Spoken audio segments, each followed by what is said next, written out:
Dallas, the man himself, 3 times world champion. There we see him in the ring, Roberto Duran.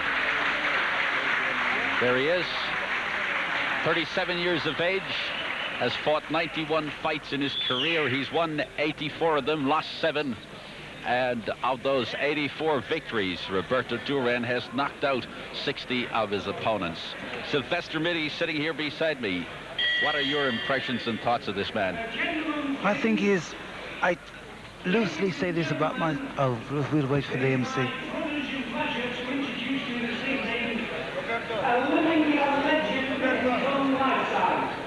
Rated by many good teachers of boxing, pound for pound, one of the greatest champions of all time.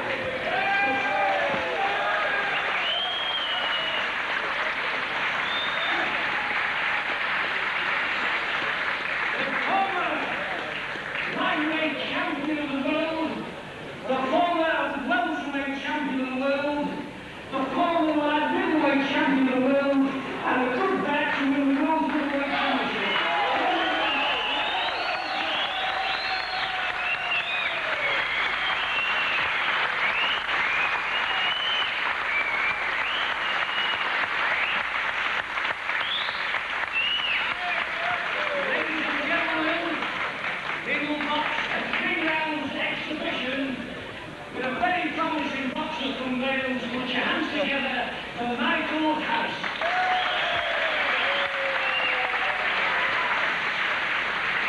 Yes, an exhibition bout, Sylvester. As I said, what are your impressions of this man, Roberto Duran? Well, Roberto Duran has been the complete modern-day phenomenon of boxing.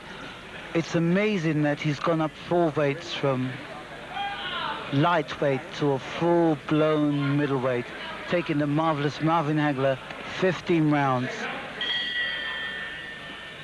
Well, here we go for the first round with Michael Harris, the 23-year-old man from Swansea, getting the chance of a lifetime. He's fought 23 pro fights. He's had 25 victories, and he's in there with one of the greatest. As we said, a legend in his own lifetime, and certainly in all of ours, in there with the great Roberto Duran. 91 fights in his career. He won 84 of them. He lost 7. And of that 84 fights, he won 60 of them on knockouts. It's amazing. I'm looking at Roberto. Although he's not in the best of shape now, he's got fantastic balance. The upper body movement is really good. Now, I enjoy that this is being treated as an exhibition and nothing more.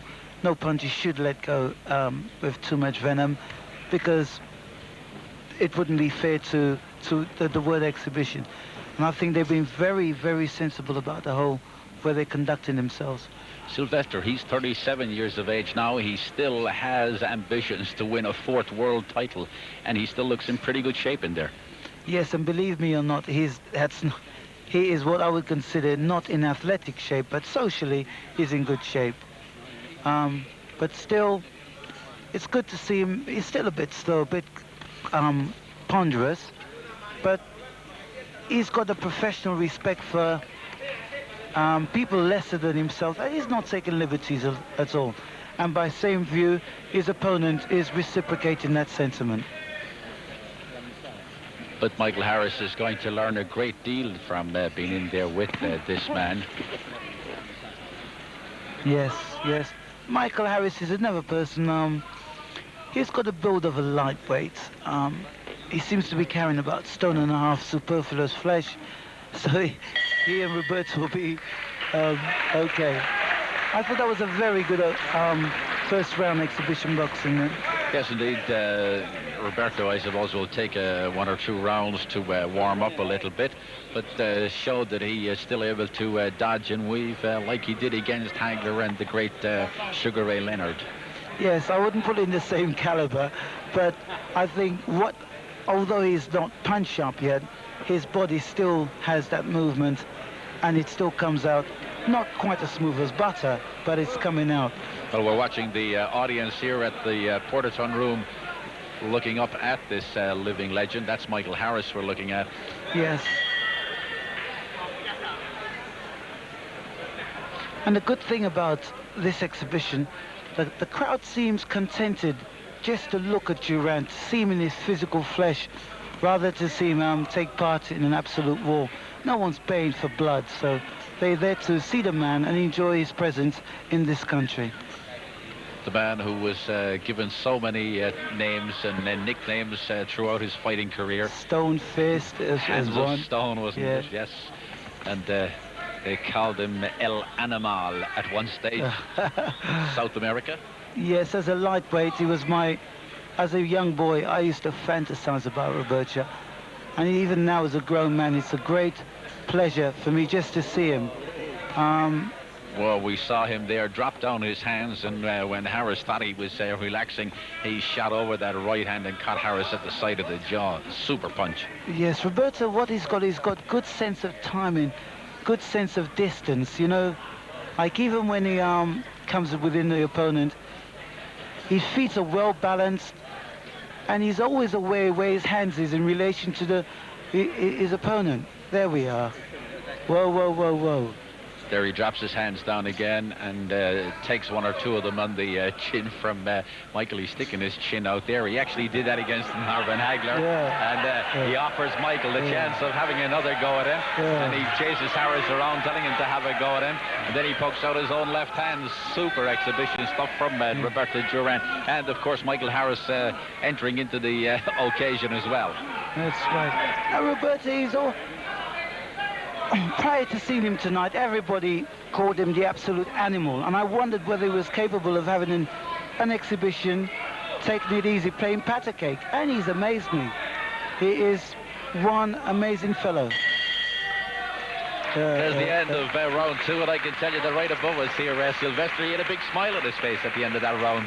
Yes, Roberto, although he's 37, I think he's one of these men who enjoys fighting, and I still believe when he's an old age pensioner, he'll still be wanting to put on exhibition bouts in his arm push chair. Actually, I should tell our viewers that I'm trying to hold on to you because I think you want to get up there and have a go as well. And looking around ringside here, John Conte is sitting back in admiration at the man, and John Conte still looks as fit as if he could go in there with. That's right. Originally, I thought that I may have been called in to do the little exhibition with Roberto.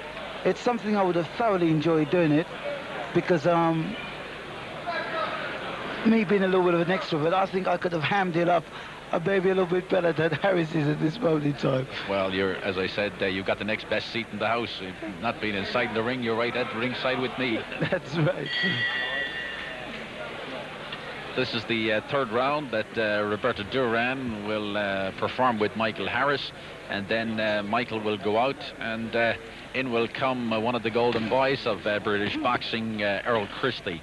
They're right above us at ringside here, and a lot of punches going in, but as Sylvester has suggested, Roberto holding back on a lot of the power. Yes, he's it's kid gloves time. I think they're more like thumps as opposed to crisp, dangerous, deadly punches. There must come a time in every boxer's moments in the ring when he actually looks at an opponent and he sees someone else, and I would hate for Michael Harris for his face to change and the face of Thomas Hitman Hearns to come in front of Roberto. Perish the thought, please. Perish the thought for Mike. For Mike Harris. For Mike Harris's sake, yes. No, I think Roberto is a very great professional. He's very aware of what he's doing. He's aware of the people. He knows that they enjoy his presence there, and I don't think it would insult him by taking liberties with a young prospect. No, but the one great thing about it is that some of the moves that we've just seen him, he used that against Sugar Ray Leonard, walking in with his hands down by his side. That's right. The actual delivery is a little bit slow, but the moves are still there. It's a pleasure to watch Roberto work, a great pleasure. In fact, if he's down the gym tomorrow, I would like to come and play some patter cake with him for 3 or 4 rounds.